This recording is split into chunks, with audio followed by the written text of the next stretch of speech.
네, 앞서서 화면을 통해서 보셨는데 플라자 합의에 대해서 오늘은 좀 알아보겠습니다. 플라자 합의가 체결이 된 지 오늘로 꼭 30주년이 되는 날이라고 하는데요. 이 합의가 있은 이후에 일본 경제가 침체에 벗어나지 못하고 있다라는 지적도 있습니다. 과연 어떤 상관관계가 있는지, 지금은 일본 경제가 어떻게 돌아가고 있는지 자세하게 알려드리도록 하죠. 한국경제신문의 한상춘 논설위원 나오셨습니다. 어서 오세요. 네, 안녕하십니까? 네, 먼저 이러한 사항에 대해서 알아보기 위해서는 플라자 합의란 어떤 것인지 정의부터 해봐야 될 텐데요. 네, 제가 그 답변에 앞서서 경제학이나 국제윤리 책에 호텔 이름들이 간혹 나오거든요. 아, 예. 호텔 이름 중에 가장 많이 나오는 호텔이 아마 네, 플라자입니다. 네. 저도 이제 이쪽에 이제 가봐서 플라자 호텔이 미국의 센트럴 파크를 이렇게 보는 아주 이렇게 좋은 위치에 있는데요. 이게 작은 호텔입니다. 그래서 여기서 이 호텔이 경제학 책이나 국제금융 책에 많이 나오는 것은 그만큼 국제금융시장이라든가 일본이라든가 미국 경우에 따라서는 다른 국가의 경제에 커다란 합의가 있어서 네. 이 호텔 이름을 따서 플라자 합의다 이렇게 보시면 되는데요. 사실 최근에도 국제 수지 불균형이 상당히 좀 심해서 환율 얘기가 많이 나오지 않습니까? 그렇죠. 사실 1985년 당시에는 국제 수지 불균형이 지금보다도 경우에 따라서는 더 심해졌던 있던 상황이거든요. 특히 미국과 일본 간의 국제 수지 불균형이 아마 시청자분이라든가 이런 분은 나이가 좀 저보다 연배가 좀 적으신 분은 미국과 일본 간의 무역 수지 불균형이 그만큼 심했을까 이런 얘기를 하십니다는 저보다 선배 되시는 분은 사실 1980년대 국제 수지 불균형 하면 지금은 미국과 중국이지만 그때는 미국과 일본이다 이렇게 보였습니다. 그래서 이 문제를 좀 해소하기 위해서 시장에 자율적으로 시스템에 자율적으로 맡기면 이 문제가 해소되지 않다 보니까 인위적으로 이걸 조율해야 되거든요.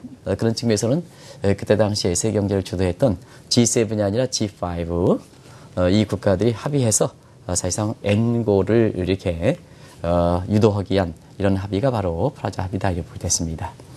그래서 이것이 플라자에서 이 호텔에서 했다 해서 플라자 합의인데요. 꼭 오늘이 2015년 9월 22일이니까 네. 사실상 시간상으로 조금 좀 모자랍니다는 딱 30주년 되는 날이다 이렇게 보겠습니다.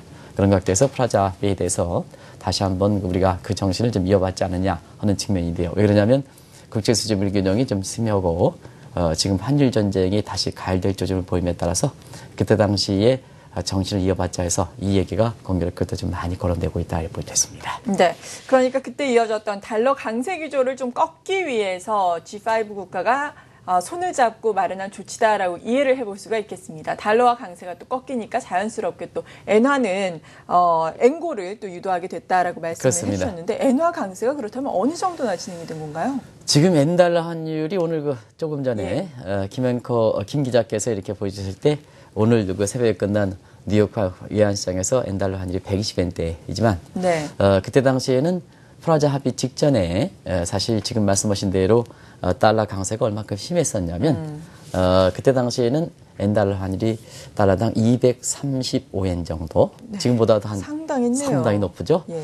이것이 결국은 1980년대에 미국의 무역수지 적자를 좀 확대시키면서 그중에 미국과 일본 간의 무역 적자가 확대되는 그런 양상을 빚었거든요. 네. 그래서 이것을 축소시키는 것이 국제금리 시장에서 환율 전쟁을 좀 이렇게 완화시키겠다 하는 측면에서 합의가 있었는데요.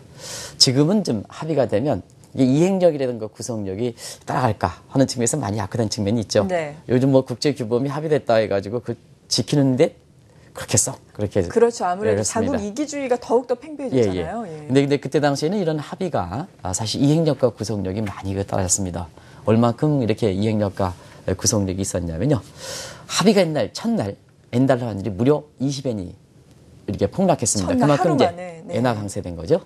그래서 이제 일본 입장에서는 이렇게 엔화가 갑작스럽게 강세가 되다 보니까 일본 경제가 좀 어렵게 되다 보니까 그때 당시 일본이 지금의 아베노믹스와 비슷한 정책이 그때 있었다 이렇게 보였습니다. 네. 그래서 엔고지에 대해서 일본 경제가 상당히 좀 침체되다 보니까 침체될 기미를 보이다 보니까 그때 돈 풀고 금리도 낮춰서 1980년대 일본이 자산시장의 거품이 아주 심화시켰던 문제였었거든요.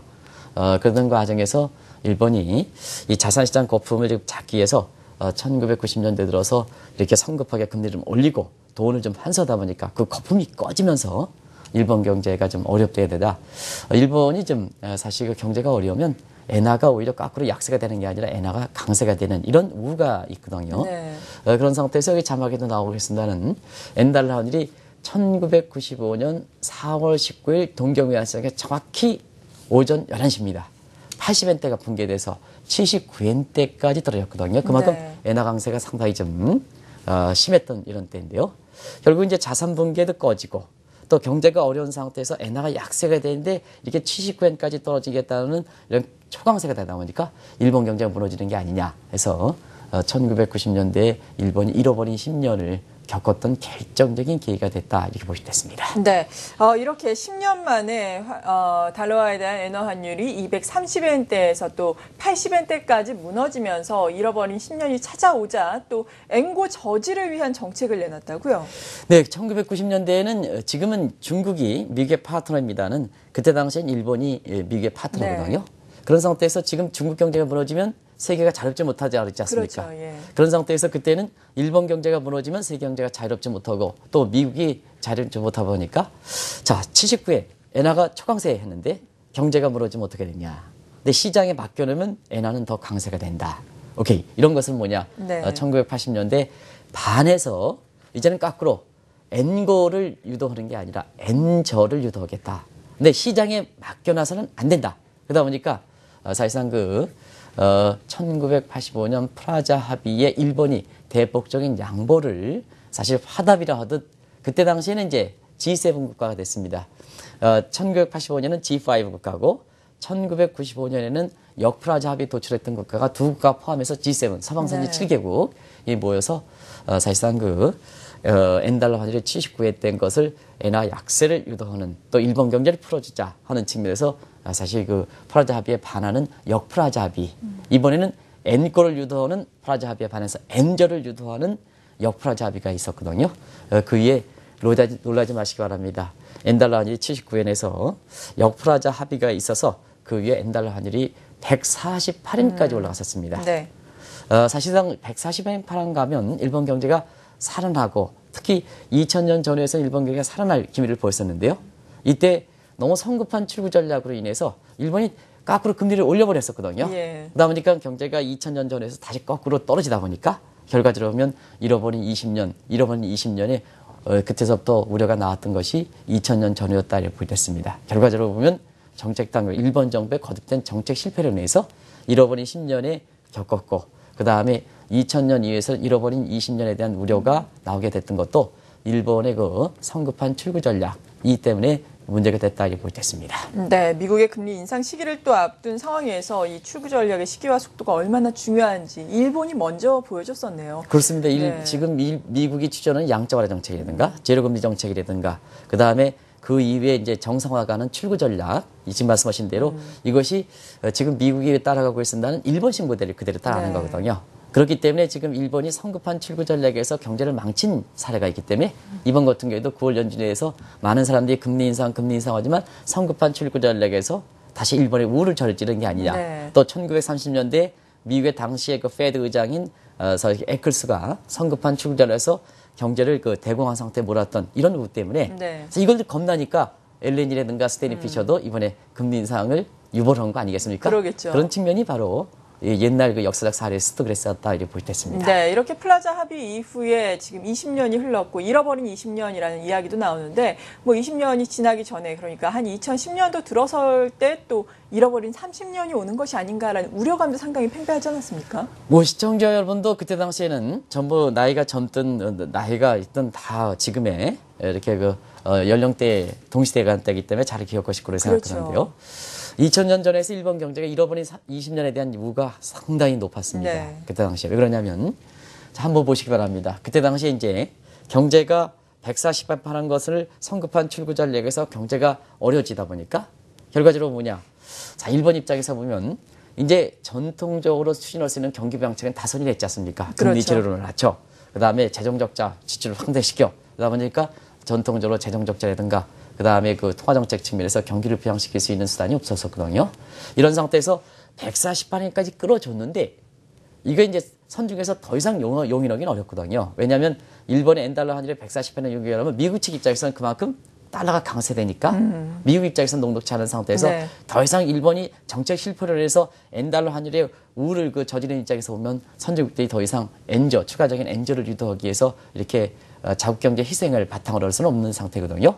이런 상태에서 시장의 인위적인 개입에 의해서 140배는 끌어준 것을 사실 일본 정책계에서 기회를 놓치다 보니까 자, 일본은 안전통화의 저주, 엔고의 저주가 걸리는 상태거든요. 그래서 일본은 경기가 어려우면 엔화가 오히려 거꾸로 강세가 되기 때문에 경제가 어려우면 사실 엔저가 돼서 경제가 풀어져야 되는데요. 사실 엔화가 강세되다 보니까 일본 경기가 더 침체되는 이런 상황이거든요. 그러다 보니까 결과적으로 뭐 하나 사실 정책적으로 풀어갈 수 있는 상황이 없지 않느냐 하는 측면에서 예. 당시에 2000년 접어들면서 그때 당시에 민주당 정부가 들어오면서부터 잃어버린 20년에 대한 우려가 국제사회에 갑자기 불게 됐던 배경이 됐다고 보겠습니다. 네, 지금 설명을 해주시면서 말씀을 해주신 엔고의 저주라는 게 미국의 학계에서 주장된 단어인 거죠? 네, 그렇습니다. 최근에도 이제 집권 3기 다음 달부터 아베 정부가 이렇게 출범합니다는 네. 국제금융시장에서 이 프라자 합의라든가 역프라자 합의라든가 이런 얘기 나오는 것은 지금과 같은 이런 비슷한 상황이 전개되고 있기 때문에 그렇다고 보겠습니다. 네. 우리가 보면 시민 여러분도 많이 경제학 이렇게 공부를 하시든 아니시든 간에 대부분 다 통화치라는 건 경제 실상을 배반하는 얼굴이기 때문에 자, 하얀것께서 튼튼하시면 예를 들어서 죄송합니다. 이게 여성분한테 튼튼하다 그러면 건강하시면 예. 건강하시면 얼굴 화색이 싹 도는 거고 그다음에 약간 몸이 좀 이렇게 좀 안 좋으시면 얼굴이 노랗게 이렇게 질리지 그렇죠. 않겠습니까? 보통 사람들이 그렇죠. 그래서 통화치라는 것은 가장 경제 실상에 반영되는 얼굴인데요. 문제는 그렇습니다.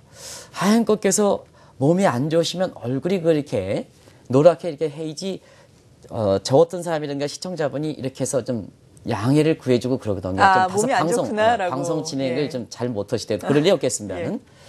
근데 하얀것께서 몸이 아프신데도 불구하고 얼굴 색은 그냥 건강하게 되면 네. 어떻습니까? 사실 전 그게 문제예요. 예.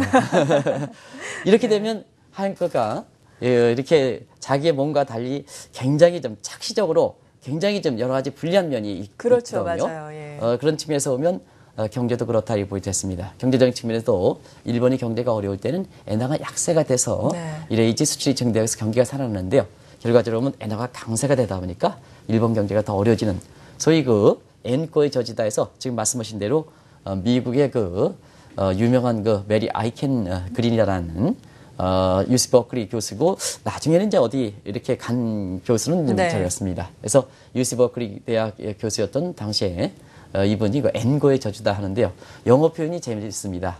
뭐냐면 일본이 프라자 합의의 엔고 문제에서 경기가 계속해서 결정적인 중요할 때 엔고의 저주로 인해서 경제가 이렇게 잃어버린 10년, 잃어버린 20년, 경우에 따라서는 잃어버린 30년에 대한 우가 아베 정부 입장에서 나올 수 있는 네. 이런 여건이 되는데요. 그러다 보니까 이게 30년 동안 지속된다 해서 우리가 보면 엔고의 저주다, 안전통화의 저주다 할 때 영어 표현이 재밌습니다. 어떻게 하나요? cause, 시체다. 네, 저주. 예. of, 저주다 뭐 이렇게 해서 of safe haven이라는 표현에서 of를 보통 쓰지 않습니까? 네. 근데 일본은 뭐냐? 30년 동안 이게 안전통화의 저주에 깔려 있다 해서 cause under the safe haven. under, 깔려 죽는다. 이런 표현을 이렇게 쓰거든요. 네. 이런 각도에서 보면 일본이 그동안 결정적인 때 경기 어려우면 엔화가 약세돼서 자성적으로 약세돼서 경기가 회복돼야 되는데요. 이런 메커니즘이 작동되지 못하다 보니까 결과적으로 보면 일본이 프라자 합의의 후유증 때문에 지금까지 왜냐하면 프라자 합의 엔고를 이렇게 그렇죠. 유도하는 거 아니겠습니까? 이 문제가 지금까지 이렇게 되고 있다. 그 저주에서부터 지금까지도 이렇게 벗어나지 못하고 있다. 이런 평가가 나오는 것도 그런 측면이다 이렇게 보겠습니다. 네, 그러니까 플라자 합의가 잃어버린 10년, 20년에 어떻게 보면 시발점이 됐다라는 말씀이신데 이 엔고의 저주를 풀기 위해서 우리가 이 시간을 통해서도 많이 이야기를 해드렸던 이 아베 정부의 이 아베노믹스가 시작되지 않았습니까? 엔저는 지금 상당 부분 진행이 된 상황인데 어느 정도 성과로 평가를 해볼 수 있을까요? 네, 우리가 이제 이 문제는 많이 말씀드리고 간단히 좀 예. 말씀드리면요. 결국 2012년 12월 달에 아베 정부가 집권 2기에 들어오면서 사실 시장 자율적으로 시스템 맡겨놓으면 경제가 어려운데 엔화가 강세되니까 일본 경제가 살아나기 어렵거든요. 네. 그래서 인위적으로 발권적 동원해서 사실상 일본이 아베노믹스를 추진했던 결정적 계기다. 다시 말씀하면 엔고의 저주로부터 벗어나기 위해서 인위적으로 발권력 동원해서 추진했던 것이 아베노믹스다 이렇게 볼 때 있습니다.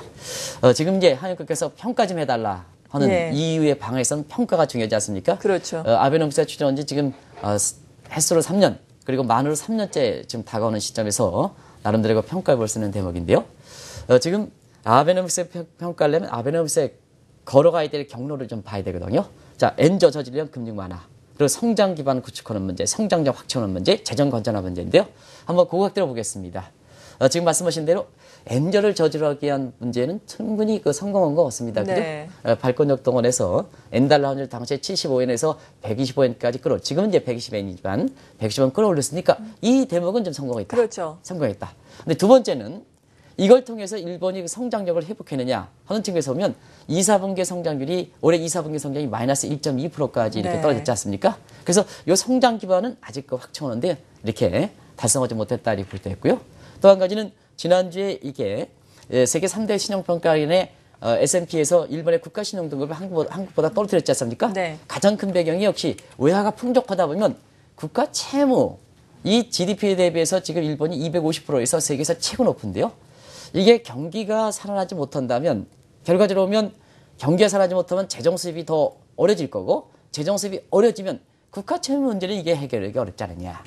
이런 측면에서 보면 유동성을 강조하는 S&P의 어떤 신용평가의 어떤 가중치를 볼 때는 결국은 뭐냐, 투자자한테 좀 보호를 시켜야 되지 않느냐 하는 측면에서 S&P에서 지난주에 3대 평가 기관 중에 처음으로 일본의 국가신용등급을 싱글 A 플러스까지, 더블 A 마이너스에서 싱글 A 플러스까지 한 단계 떨어뜨렸다고 볼 수 있습니다. 결국 재정의 문제거든요. 네. 그래서 금융 완화, 그 다음에 성장 기반 확충, 그리고 재정의 건전화 3단계를 볼 때는 일본의 아베 정부가, 아베 총리가 사실 집권 상계 없어서 평가한 대로 50%만 성공했다. 제가 보기에는 50% 성공은 아닌 것 같습니다. 네. 한 30%만 성공했다 이렇게 볼 수 있습니다. 그래서 향후에 추가적으로 아베노믹스를 절대적으로 추진하겠다, 성공하겠다 하는 강한 의지를 내비친 것이 아닌가 이렇게 보고 있습니다. 네. 이렇게 아베가 또 장기 집권의 길에 들어서면서 요즘 여러 가지 정책들로 또 시장에 노이즈를 만들고 있는 상황인데, 경제에 있어서도 이 아베노믹스를 강력하게 또 추진할 것을 시사하지 않았습니까? 어떤 정책들이 추가로 나올 수 있는지, 어떻게 우리가 대비를 해야 하는지 궁금한데요. 사실은 그렇습니다. 우리가 이제 아베 총리 이렇게 예. 보면, 제가 만약 일본 총리라면 저는 긁어부스럼하지는 않을 것 같습니다. 그렇죠. 제 성격상 예. 이렇게 보면. 이렇게 네. 보면. 근데 일본의 아베 총리 같은 경우는 뭐 전쟁을 할 수 있는 법도 통과시키기 위해서 일본 내에 아주 무섭고, 주변 국가로부터 경제 외적인 측면에서 사실상 많은 이렇게 고립적인 위치를 가고 있는 이런 상태인데요. 경제 측면에서도 앞으로 추가적으로 아베노믹스가 이렇게 강하게 내비치고 있습니다는, 추진 의사를 내비치고 있습니다는, 사실 국제사회 분위기는 상당히 냉담하다고 볼 때 있습니다. 네. 일단은 앞서 말씀같이 일본 입장에선 이 추가적으로 엔저를 유도하는 것이 경기를 살릴 수 있는 방안은 아니다 하는 걸 분명히 네. 좀 말씀드리고요. 또 한 가지는 일본 내부에서도 지금은 횟수로 3년, 만으로 역시 12월 달에 가면 3년이 되는 시점에서 오면 일본이 수출 기업을 위해서 엔저를 유도해서 일본 국민들이 희생을 했던데요. 좀 이렇게 뭔가 좀 일본 국민한테 희생한 사람들한테 공생적인 차원에서 이렇게 줘야 되는데 아직까지 그 고리를 만들어내지 못하지 않습니까? 그래서 일본 내 불만이 상당히 많은 상황이기 때문에 일본 내부에서 추가적으로 엔저를 유도하기 위한 국민적 공감대가 지금 형성되지 못하는 이런 상황이다 볼 때 있습니다. 이런 상태에서 2012년 12월 달에는 어떻게 보면 그렇습니다. 중국도 위안화 평가 절상을 단행했던, 네. 평가 절상되고, 한국도 원화가 강세됐지 않습니까? 그러다 보니까 일본의 아베노믹스가 경우에 따라서 잘 먹힐 수 있는 환경이 됐습니다.